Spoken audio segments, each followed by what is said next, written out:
Thiruvananthapuram medical കോളേജിലെ orthopaedics വിഭാഗം additional professor doctor Sabari ശ്രീയാണ് ഇപ്പോൾ. സർ, ഈ ഓസ്റ്റിയോപോറോസിന്റെ കാര്യം പറഞ്ഞപ്പോൾ ലൈഫ് സ്റ്റൈലിൽ വരുന്ന വ്യത്യാസം, അതായത് നമ്മൾ എയറോബിക് എക്സസൈസ് ചെയ്യുക, ഭക്ഷണത്തിൽ എന്തൊക്കെ കാര്യങ്ങളാണ് ഭക്ഷണത്തിൽ നമ്മൾ ഉൾപ്പെടുത്തേണ്ടത്, അതുപോലെ തന്നെ നമുക്ക് ഈ വൈറ്റമിൻ ഡിയുടെ സോഴ്സ് എവിടെ നിന്നൊക്കെ നമുക്ക് ഇത് ലഭ്യമാകും? നമുക്ക് എപ്പോഴും ഡോക്ടർ പറഞ്ഞു നമുക്ക് 70% ആൾക്കാരിൽ വൈറ്റമിൻ ഡി കുറവായിട്ട് കാണപ്പെടുന്നുണ്ട്. ഇതൊരു ലോങ് ടൈം കോംപ്ലിക്കേഷൻ ആയിട്ട്, അപ്പോൾ വൈറ്റമിൻ ഡി കുറവായെന്ന് പറഞ്ഞാൽ സാധാരണഗതിയിൽ ആർക്കും ഒരു ബുദ്ധിമുട്ടുണ്ടാകാറില്ല. എപ്പോഴെങ്കിലും പോയി ഭയങ്കരമായിട്ടുള്ള വേദനയോ കഴുത്ത് വേദനയോ നടുവേദനയോ ഒക്കെ പറയുമ്പോൾ മാത്രമായിരിക്കും ഡോക്ടർ ഒരു വൈറ്റമിൻ ഡി ടെസ്റ്റ് ചെയ്യേണ്ടി വരുന്നു. അതെ, ഇതിൽ ഏറ്റവും പ്രധാനപ്പെട്ടത് നമ്മുടെ നേരത്തെ പറഞ്ഞ പോലെ എയറോബിക് എക്സസൈസും ഡയറ്റുമാണ്. ഡയറ്റ് എന്ന് പറയുമ്പോൾ കാൽഷ്യം റിച്ച് ആയിട്ടുള്ള ഈ ഡയറി പ്രോഡക്ട്സ്, പാലുൽപ്പന്നങ്ങൾ, ഗ്രീൻ ലീഫി വെജിറ്റബിൾസ്, ഈ ഇലക്കറികൾ, ഇതിലൊക്കെ ധാരാളം, പിന്നെ മത്സ്യങ്ങളിൽ ധാരാളം ഉണ്ട്.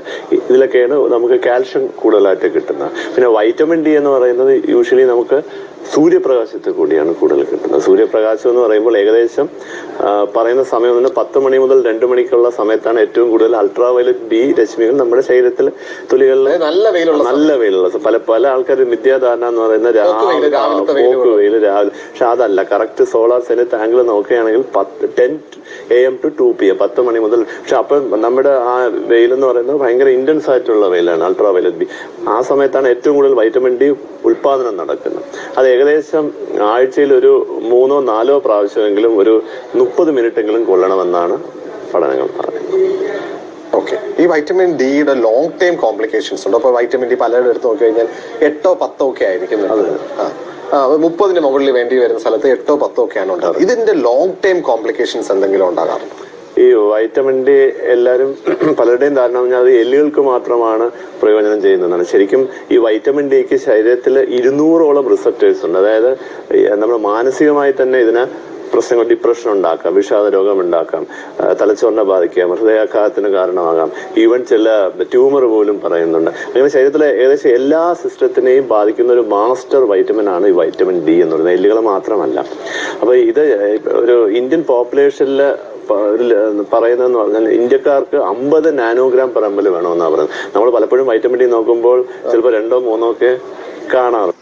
അപ്പൊ 50 നാനോഗ്രാം എങ്കിലും വേണം. പ്രത്യേകിച്ച് നമ്മൾ ഈ നവജാത ശിശുക്കൾക്കൊക്കെ നോക്കുമ്പോഴാണ് അമ്മയിൽ നിന്നാണ് കുഞ്ഞിന് കിട്ടുന്നത്. അപ്പൊ അമ്മയ്ക്ക് ഇല്ലാത്തത് കാരണം കുഞ്ഞുങ്ങൾക്ക് വളരെ കുറവാണ്. അപ്പൊ ഇതിപ്പോ ജനിച്ച ഉടനെ തന്നെ ഈ വൈറ്റമിൻസ് ഇപ്പൊ കൊടുത്തു തുടങ്ങുന്ന ഒരു ട്രെൻഡ് തന്നെ ആയിട്ടുണ്ട്. അതെ. ഈ ഓസ്റ്റിയോപോറോസിന്റെ നമ്മൾ പറഞ്ഞു, നമ്മൾ ഏർലി ആയിട്ട് 30കളിൽ തന്നെ വ്യായാമത്തിനെ കുറിച്ചുള്ള കാര്യങ്ങൾ, ഡയറ്ററി പ്രോഡക്ട്സ്, ഭക്ഷണത്തിൽ ഉൾപ്പെടുത്തേണ്ടത്, ഇലക്കറികൾ ഉൾപ്പെടുത്തേണ്ട കാര്യം, അതുപോലെ തന്നെ വെയിൽ കൊള്ളുന്നതിന്റെ ഒരു കാര്യം.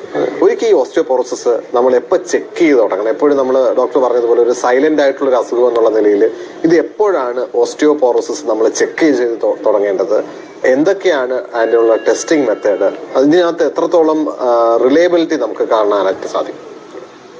ഇത് ആക്ച്വലി റിസ്ക് ഫാക്ടേഴ്സ് കൂടുതലുള്ളവർക്ക് നേരത്തെ ചെക്ക് ചെയ്യണം. ഇല്ലാത്ത ഒരാൾക്കാണെങ്കിൽ ഒരു 50 വയസ്സ് കഴിഞ്ഞാൽ റുട്ടീനായിട്ട് ഇത് ചെക്ക് ചെയ്യേണ്ടത് തന്നെയാണ്. റിസ്ക് ഫാക്ടേഴ്സ് എന്ന് പറയുന്നത് ഈ തൈറോയ്ഡ് ഹോർമോൺ കൂടിയ അവസ്ഥ, ഹൈപ്പർ തൈറോയിഡിസം. നമുക്കറിയാം നമ്മുടെ പോപ്പുലേഷനിൽ ഒരു ഏറ്റവും കൂടുതലായി കാണുന്ന ഹൈപ്പോ തൈറോയിഡിസമാണ്, തൈറോയ്ഡ് കുറഞ്ഞിരിക്കുന്ന അവസ്ഥയാണ്. പക്ഷെ എന്നാൽ ഹൈപ്പർ തൈറോയിഡിസവും കാണാറുണ്ട്.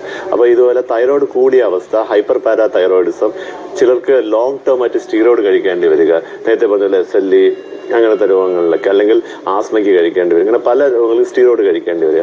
അപ്പൊ അങ്ങനെയുള്ളവർക്കെല്ലാം ഇത് ഓസ്റ്റിയോപോറോസിസ് ഉണ്ടോ നേരത്തെ സ്ക്രീൻ ചെയ്യണം.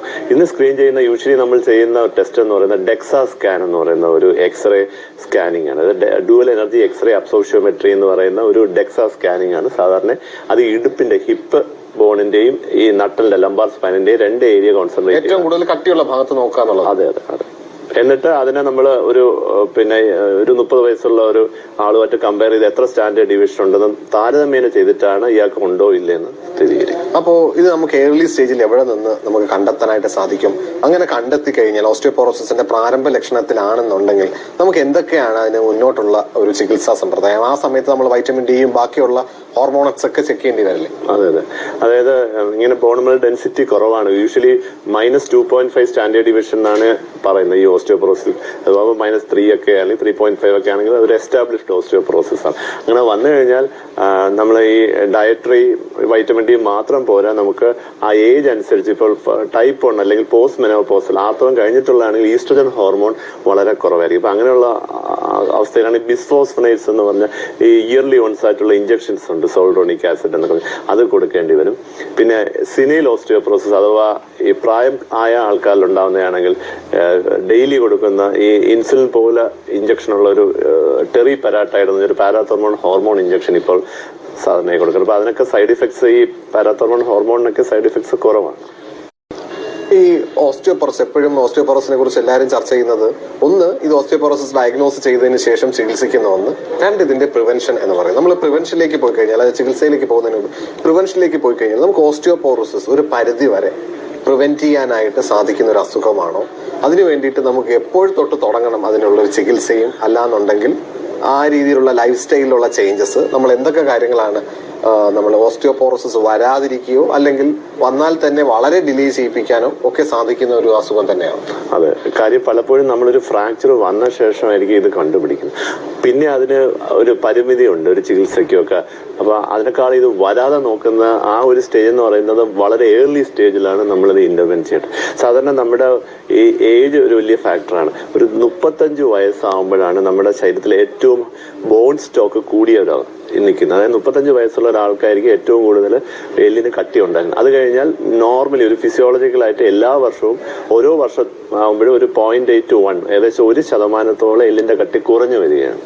അപ്പോൾ ഒരു 50-60 വയസ്സ് കഴിയുമ്പോഴത്തേക്കും നല്ലൊരു ശതമാനം അസ്ഥിയുടെ ആ കട്ടി കുറഞ്ഞിരിക്കും. അപ്പോൾ നമുക്കിത് ശരിക്കും ഇന്റർവെൻ ചെയ്യേണ്ടത് യങ് ആയിട്ടുള്ള ഒരു 20-30 വയസ്സിനും ആ സമയത്തെ നമുക്ക് ഈ ബോൺ സ്റ്റോക്ക് കൂട്ടുകയാണെങ്കിൽ പിന്നെ അങ്ങോട്ട് നമുക്കുള്ള ആ ബോൺ സ്റ്റോക്ക് കുറയുന്നത് നമുക്ക് ഒരു പരിധി വരെ തടയാൻ സാധിക്കും. അപ്പൊ അതിന് ഏറ്റവും ഇമ്പോർട്ടന്റ് ആയിട്ടുള്ള നോൺ ഫാർമക്കോളജിക്കൽ ആയിട്ടുള്ള ഇന്റർവെൻഷൻ, അതായത് മരുന്നുകളില്ലാതെ ജീവിതശൈലിയിൽ വരുത്തുന്ന വ്യത്യാസങ്ങൾ, അതായത് വ്യായാമം എന്ന് പറയുമ്പോൾ എയറോബിക് എക്സസൈസ് വളരെ ഇമ്പോർട്ടന്റ് ആണ്. അതായത് നമ്മൾ ഒരു ബ്രിസ്ക് വാക്ക് അല്ലെങ്കിൽ ഓടുകയോ ചാടുകയൊക്കെ ചെയ്യുമ്പോഴത്തേക്കും നമ്മുടെ എല്ലിന് കട്ടി കൂടുകയാണ് ചെയ്യുന്നത്. പിന്നെ ഭക്ഷണം, ഡയറ്റ് വളരെ പ്രധാനപ്പെട്ട ഒരു ഘടകമാണ്. കാരണം പലപ്പോഴും നമുക്കറിയാം പല ആൾക്കാർക്ക് ഇപ്പോൾ വൈറ്റമിൻ ഡി വളരെ കുറവാണ്. ഒരു 70% ആൾക്കാരുടെ ഒരു നോക്കിക്കഴിഞ്ഞാൽ വൈറ്റമിൻ ഡി കുറവാണ്. അപ്പോൾ വൈറ്റമിൻ ഡി അടങ്ങിയ ഭക്ഷണം, കാൽഷ്യം അടങ്ങിയ ഭക്ഷണം, ഇതൊക്കെ ഡയറ്റ്, എക്സസൈസ് ഒക്കെ വളരെ ഇമ്പോർട്ടന്റ് ആണ്. പിന്നെ നമുക്കറിയാം ഇപ്പോഴത്തെ യങ് തലമുറയിൽ സ്മോക്കിംഗ്, ആൽക്കഹോളിസം വളരെ കൂടുതലാണ്. അപ്പോൾ ഈ പുകവലി, മദ്യപാനമൊക്കെ ഈ ഓസ്റ്റിയോപോറോസിസ് വരാൻ സാധ്യത വളരെ കൂടുതൽ. ഈ ഇൻഫർമേഷൻ എല്ലാ സുഹൃത്തുക്കളെയും അറിവിലേക്കായിട്ട് ഷെയർ ചെയ്യുക.